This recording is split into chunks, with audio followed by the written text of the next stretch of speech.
धर्मवीर छत्रपती संभाजी महाराजांनी हिंदू धर्मासाठी केलेल्या बलिदानास श्रद्धांजली वाहण्यासाठी श्री शिवप्रतिष्ठान हिंदुस्थान यांच्या वतीने छत्रपती संभाजी महाराजांच्या पुण्यतिथी दिनी मूकपद यात्रेचे आयोजन 1 एप्रिल रोजी सायंकाळी करण्यात आलं होतं। धर्मवीर छत्रपती संभाजी महाराज यांनी हिंदू धर्मासाठी केलेल्या बलिदानास श्रद्धांजली वाहण्यासाठी श्री शिवप्रतिष्ठान हिंदुस्थानच्या वतीने छत्रपती शिवाजी महाराज स्मारक ते छत्रपती संभाजी महाराज स्मारक पर्यंत ही मूक यात्रा काढण्यात आली व छत्रपती संभाजी महाराज यांच्या पुतळ्यास अभिवादन करण्यात आलं। या मूक पदयात्रेस शंभूराजे भक्त व नागरिक मोठ्या संख्येने उपस्थित होते।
सत्य सनातन महात्मा हिंदू धर्म की भारत माता की वंदे। खरं तर आज महामृत्युंजय अमावस्या, धर्मवीर छत्रपती संभाजी महाराजांच्या बलिदानाचा शेवटचा दिवस। धर्मवीर छत्रपती संभाजी नावाचं धगधगतं यज्ञकुंड, हिंदुत्ववादी यज्ञकुंड तुमच्या आमच्यासारख्या लाखो युवक त्याच धर्मवीर छत्रपती संभाजी महाराजांच्या बलिदानाला पुन्हा एकदा उजाळी देण्यासाठी, तुमच्या आमच्या मनामध्ये धगधगणाऱ्या त्या हिंदुत्वाच्या अग्नीला पुन्हा एकदा फुंकार देण्यासाठी आपण हा बलिदान मास पाळत असतो। खरं तर छत्रपती संभाजी महाराजांना 1 नव्हे 2 नव्हे 3 नव्हे तब्बल 30 दिवस दिलेलं ते दिव्य बलिदान मला या ठिकाणी अवघ्या 10 मिनिटांमध्ये सांगायचंय। नेमका प्रश्न पडतो, नेमकं बोलावं कसं, बोलावं किती, सांगावं काय आणि सांगावं कसं। मात्र तरी सुद्धा त्या ठिकाणी मी प्रयत्न करणार आहे। खरं तर मला वाटतं धर्मवीर छत्रपती संभाजी महाराजांच्या बलिदानाविषयी माहिती करून घेण्याअगोदर आपल्याला धर्मवीर छत्रपती संभाजी महाराजांच्या अगोदरच्या महाराष्ट्राची पूर्वस्थिती जाणून घेणं जास्त गरजेचं आहे। हा महाराष्ट्र म्हणजे यशाच्या सर्वोच्च शिखरावरती पोहोचलेला हा महाराष्ट्र, टाळकऱ्यांचा, वारकऱ्यांचा, धारकऱ्यांचा हा महाराष्ट्र, शेतामध्ये काबाड कष्ट करणाऱ्या शेतकऱ्यांचा हा महाराष्ट्र, अरे इंद्रालाही आपली अमरावती फिकी वाटावी अशी रामदेव राजाची देवगिरी असलेला हा महाराष्ट्र, कुबेरालाही स्वतःची खजिन संपत्ती फिकी वाटावी तितका धनसंपत्त वैभवशाली असलेला हा महाराष्ट्र, संतांचा, महंतांचा, साधू संतांचा, देवाधिकांचा हा पावित्र्य संपन्न असलेला महाराष्ट्र। मात्र महाराष्ट्राच्या याच वैभवाला, याच सौंदर्याला जणू कुणाची वक्र नजर लागली आहे, त्या सौंदर्याला कुणाची नजर लागली आहे, म्हणूनच काय यवनी आक्रमक सत्याने या महाराष्ट्रावरती आक्रमण केलंय। क्षणार्धात होत्याचं नव्हतं झालं, महाराष्ट्रावरून गाढवाचा नांगर फिरवण्यात आला, सगळीकडे हाहाकार वाजला। अरे जो महाराष्ट्र टाळ मृदुंग भजनाच्या मंजूळ गाण्यानं, संगीतानं गुंजून जायचा, तो महाराष्ट्र आया बहिणींच्या आर्त किंकाळ्यानं त्या ठिकाणी आक्रोशानं भरून गेला। जो सह्याद्री टाळ मृदुंगाच्या भजनाच्या तालावरती डोलायचा, नाचायचा, तो सह्याद्री त्या गायांच्या हंबरड्यानं आया बहिणींच्या आर्त किंकाळ्यानं थरथर कापायला लागला होता। क्षणार्धात होत्याचं नव्हतं या महाराष्ट्रामध्ये झालं। हा महाराष्ट्र फक्त आणि फक्त सहन करत होता आणि प्रत्येक जण देवाकडे आर्त हात साथ घालत होता की देवा कधीतरी हे थांबव, कुठेतरी हे थांबव आणि पुन्हा एकदा महाराष्ट्राला वैभवाचे, ऐश्वर्याचे, संपत्तीचे आणि आदर्श जीवन जगण्याचे प्रभू रामचंद्राचे राज्य असलेले ते दिवस पुन्हा एकदा यावेत। आणि याच आर्ततेचा, याच अर्थ हक्याचा परिणाम म्हणून की काय, त्या ठिकाणी शहाजीराजे आणि राजमाता जिजाऊ यांचा विवाह होतो। त्या ठिकाणी शहाजीराजे राजमाता जिजाऊंचा विवाह झाल्यानंतर शिवनेरीवरती राजमाता जिजाऊ गर्भवती आहेत आणि महाराष्ट्रामध्ये चाललेला हल्लकल्लोळ येऊनी सत्याचा नंगानाच राजमाता जिजाऊंना पाहावला जात नाही आणि आई जगदंबेकडे राजमाता जिजाऊ साकडे घालतात, हे अंबिके, हे चंडिके, हे शारदे वरदान दे, मत अस्त्र दे, मत शस्त्र दे, मत ज्ञान दे, मत त्राण दे, गुणवंत ती सिंहास समान वाढविना सामर्थ्य दे, निर्दाळण्याचा दैत्य दृष्टे शारदे वरदान दे। आई जगदंबेकडे ते साकडे घालतायत की अंबिके मला ज्ञान दे, मला त्राण दे, मला अस्त्र दे, मला शस्त्र दे, कारण की माझ्या जन्मलेल्या संततीला मला या निर्दाळण्या या दैत्य मुघली सत्याचं निर्दालन करण्यासाठी त्याच्या ठिकाणी मी सामर्थ्य देऊ शकेल, यासाठी मला तू अंबिके अस्त्र दे, शस्त्र दे, ज्ञान दे, मला त्राण दे. आणि हीच अर्थ हात त्या ठिकाणी आई जगदंबेने ऐकली आहे. महाराष्ट्राच्या आया बहिणींच्या अर्थ किंकाळ्या देवापर्यंत पोहोचतात आणि त्या ठिकाणं पुण्यश्लोक छत्रपती शिवाजी महाराजांचा जन्म झाला. हिंदवी स्वतंत्र स्वराज्याचं वटवृक्षामध्ये रूपांतर झालं आणि हजारो वर्षानंतर या हिंदुस्थानला पहिला हिंदू बादशाह, हिंदू राजा, हिंद नृपती मिळाला. छत्रपती शिवाजी महाराजांनंतर औरंगजेबाला वाटलं होतं की या स्वराज्याचा लागलेला वनवा विझून जाईल, जास्त काही चालणार नाही. मात्र झालं उलट. छत्रपती शिवाजी महाराजांनंतर धर्मवीर छत्रपती संभाजी महाराजांकडे राज्य आलं आणि हा वनवा हा म्हणता संपूर्ण हिंदुस्थान भरपेटला. औरंगजेबाची झोप उडाली. नेमका काय करावं काहीच औरंगजेबाला कळना. म्हणून दिल्लीपती औरंगजेब स्वतःची दिल्ली सोडून दख्खनमध्ये महाराष्ट्रामध्ये आलाय, त्या घुंगवणाऱ्या वादळाला जेरबंद करण्यासाठी, कैद करण्यासाठी. मात्र हजारो वर्षापासून आमच्या तुमच्या हिंदूंना असलेला श्राप त्या ठिकाणी फलीभूत झाला. आपल्यातला काही नालायक दगाबाज गद्दार हिंदूंमुळे हिंदुस्थानचा स्वराज्याचा सिंह जेरबंद झाला. छत्रपती संभाजी महाराज त्या ठिकाणी जेरबंद झालेत. संभाजी महाराजांना औरंगजेबाच्या तंबूकडे त्या ठिकाणी घेऊन जातानाचं वर्णन करताना डोळ्यामध्ये खळखळी पाणी येतं. अरे जो छत्रपती संभाजी महाराज सिंहासनावरती बसून संपूर्ण हिंदुस्थानचं नेतृत्व करायचे, ते छत्रपती संभाजी महाराजांच्या गळ्यामध्ये, अंगामध्ये सकाटेरी साखळदंड घालण्यात आले, डोक्यामध्ये विदूषके झबली घालण्यात आली, उंटावरती त्यांची धिंड त्या ठिकाणी काढण्यात आली आहे. प्रत्येक काटेरी साखळदंड अंगावरती आपलं काम करत होता. प्रत्येक अंगावरती इंच जखमा झाल्या होत्या. संपूर्ण अंग छत्रपती संभाजी महाराजांचं स्वतःच्या रक्तानं न्हाले होते. संभाजी महाराज अंग ही पाहवत नव्हतं. असे छत्रपती संभाजी महाराज त्या औरंगजेबाच्या दरबारामध्ये त्या ठिकाणी आले. औरंगजेबाला आश्चर्य वाटतंय, अरे ज्यासाठी मी दिल्ली सोडून दख्खनमध्ये आलो, इतक्या हलापेष्टा या डोंगरावर राणा वनाने हिंडतोय, तो छत्रपती ते संभाजी राजे आज माझ्या समोर आहेत. आणि आनंदानं उत्साहित झालेला तो औरंगजेब स्वतःचं सिंहासन त्यागतो आणि समोर गालिच्या वरती बसून नमाज पडायला लागतो. त्यावेळेस धर्मवीर छत्रपती संभाजी महाराज कवी कलशाकडे बघतात. कवी कला संभाजी महाराजांचा बघण्याचा दृष्टिकोन त्या ठिकाणी समजतात आणि कवी कलश चटसशी त्या ठिकाणी काव्य करतात. कवी कलश म्हणतात, यावन रावण की सभा संभू बांध पदरंग लहू लसित सिंदूर सम खूप खेळरण रंग रवी छबी देखत ही हत्योत होती बदरंग राजन हो तुम सांचे खूप लढे तुम जंग तव तप तेज न्यार के तखत त्यजत अवरंग. अर्थात त्या ठिकाणी कवी कलश म्हणतात, या ठिकाणचं हा सगळं वातावरण, ही परिस्थिती पाहून मला रामायणाचा एक प्रसंग आठवतो. ज्याप्रमाणे रावणासमोर त्या ठिकाणी बजरंग बलीला आणून नेण्यात आलेलं आहे, अगदी तसाच प्रसंग आहे. स्वतःच्या रक्ताने लालबुंद झालेले छत्रपती संभाजी महाराज औरंगजेबासमोर आहेत. ज्याप्रमाणे सूर्याच्या प्रकाशात रात्री टिमटिमणारे काजवे निस्तेज बनतात, अगदी छत्रपती संभाजी महाराजांचं ते तेज पाहून हे औरंगजेब त्या ठिकाणी निस्तेज झालाय. महाराज तुमचा पराक्रम, शौर्य, धाडस इतकं महान आहे की हा दिल्लीपती औरंगजेब स्वतःचं सिंहासन त्यागून तुमच्या समोर गुडघे टेकून बसलाय. औरंगजेब हैराण झालाय, त्यालाच कळत नाही नेमकं होतंय काय इथं. अरे नेमकं काय करावं. या संभाजी महाराजांना मी तर जेरबंद केलंय, मात्र यांचा अभिमान, स्वाभिमान, गुरूर त्याला कसं नष्ट करावं, औरंगजेबाला काहीच कळत नाही. त्यावेळेस औरंगजेब त्या ठिकाणं समाज धनसंपदा द्यायला तयार होतो, स्वतःच्या मुलीचा हात द्यायला तयार होतो धर्मवीर छत्रपती संभाजी महाराजांना. मात्र अट होती धर्मांतराची. एकीकडे धर्मांतर, एकीकडे मृत्यू. छत्रपती संभाजी महाराज त्या ठिकाणी मृत्यूचा स्वीकार करतात. आपण बहुतांश व्याख्यानामध्ये ऐकलं असेल, जगावं कसं हे शिवबाने शिकवलं आणि मरावं कसं हे धर्मवीर छत्रपती संभाजी महाराजांना शिकवलं. ठीक आहे, जगावं कसं शिकावं लागतं. जगण्यासाठी व्यवहार असतो, जगण्यासाठी नीतिमत्ता असते, जगणं शिकावंच लागतं. पण बहुतांश जणांना प्रश्नही पडला असेल, मरावं कसं हे कसं शिकायचं. हो, तेच मरायचं कसं हे धर्मवीर छत्रपती संभाजी महाराजांनी आम्हाला तुम्हाला शिकवलंय.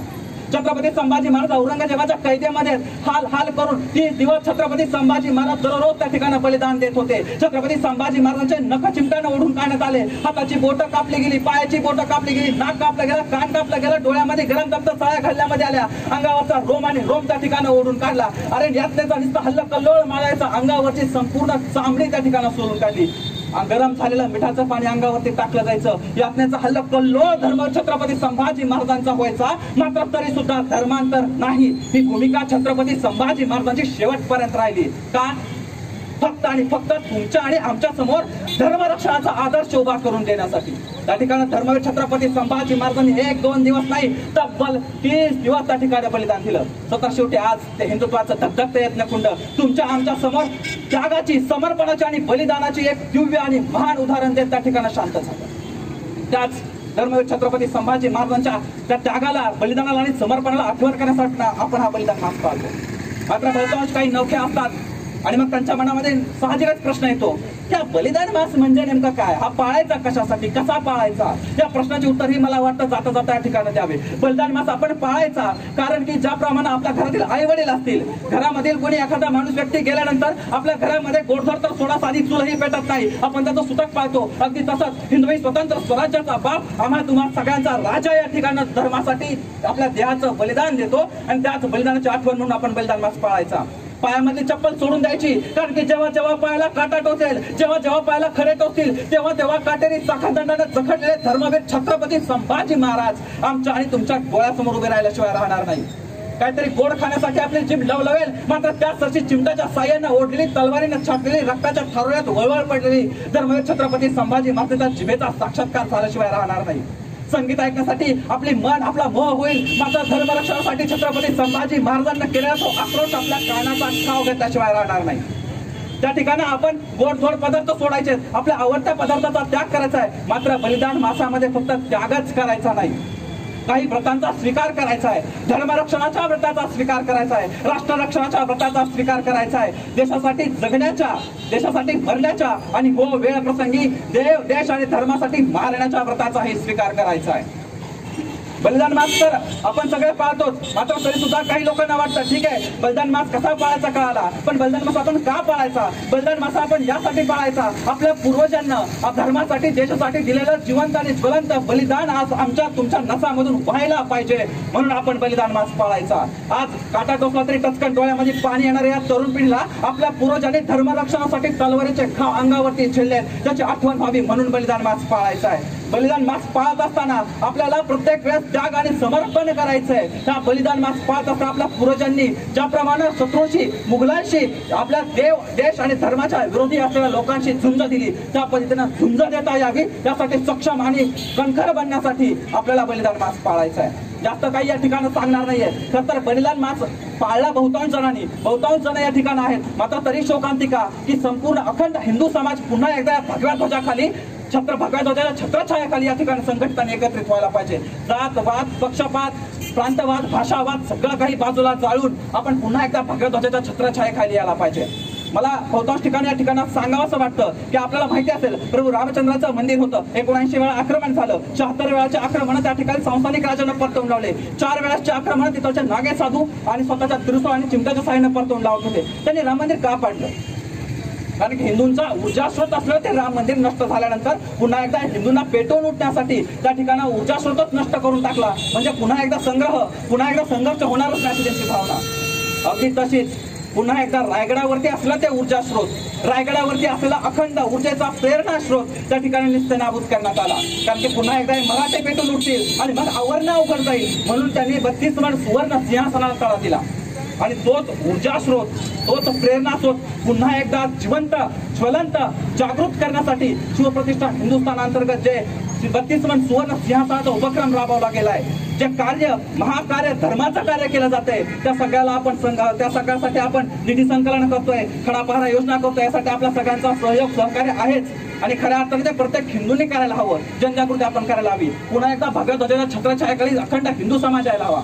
या ठिकाणी जाता जाता मला एक असं वाटतं, अटलजींची एक कविता आहे, एक काव्य आहे, मला आवर्जून या ठिकाणी सांगा वाटतं की नेमकं भगवा ध्वज काय आहे, आपण भगवा ध्वजाच्या छत्रछायाखाली काय येतो.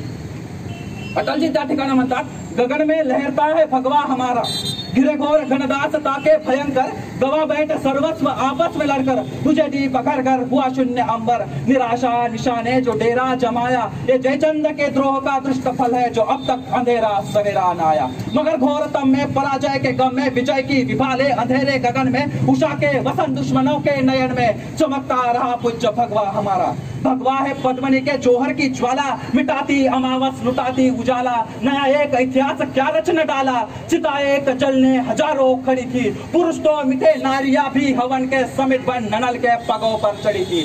मगर दासता के इस भयानक भंवर में, पराजय समर में, आखिरी क्षणों तक सुभाषा बंधाता की इच्छा जगाता कि सब कुछ लुटा कर ही सब कुछ दिलाने, बुलाता रहा प्राण भगवा हमारा. मिटे देवता मिट गए शुभ्र मंदिर, लुटी देविया लुट गए सब नगर घर, स्वयं फूट की अग्नि में घर जलाकर, पुरस्कार हाथों में लोहे की कड़िया, कुपतों की माता खड़ी आज भी है, पर अपने आंखों में आंसू की लड़िया। मगर दासता के इस भयानक भंवर में, पराजय समर में, आखिरी क्षणों तक सुभाषा बंधाता की इच्छा जगाता कि सब कुछ लुटा कर ही सब कुछ दिलाने बुलाता रहा प्राण भगवा हमारा। अटलजी म्हणतात, ज्यावेळेस प्रांतवादामध्ये भाषावादामध्ये हिंदुत्व सगळ्या वेगवेगळ्या भिंतींना बाटलं गेलं होतं, आज त्या सगळ्या भिंती तोडून जेव्हा अखंड हिंदू समाज एकत्रित पाहतात त्यावेळेस अटलजी म्हणतात, कभी ते अकेले हुए आज इतने, नहीं तब डरे थे भला अब डरेंगे, विरोधों के सागर में चट्टान है हम, जो टकराएंगे मौत अपनी मरेंगे, लिया हाथ में ध्वज कभी ना झुकेगा, कदम बढ़ रहा है कभी ना रुकेगा, न सूरज के सन्मुख अंधेरा टिकेगा, अमर है सभी हम निडर है सभी हम। का आपण अमर आणि का निडर आहोत? कारण की सर पर हमारे बर्दाश्त करता गगन में लहरता है भगवा हमारा,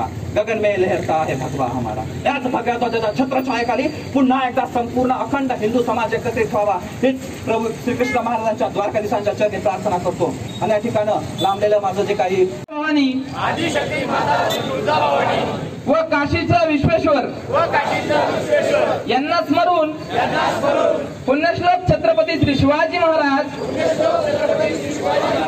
व धर्मवीर छत्रपती श्री संभाजी महाराज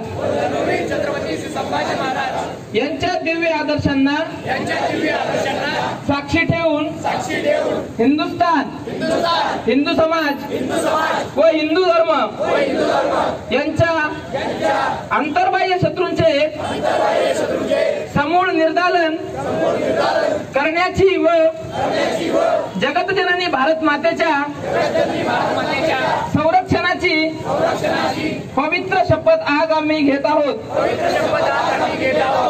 पुण्यश्लोक छत्रपती श्री शिवाजी महाराज की जय, धर्मवीर छत्रपती श्री संभाजी महाराज। निर्भीड कोपरगाव न्यूज, योगेश डोखे, कोपरगाव।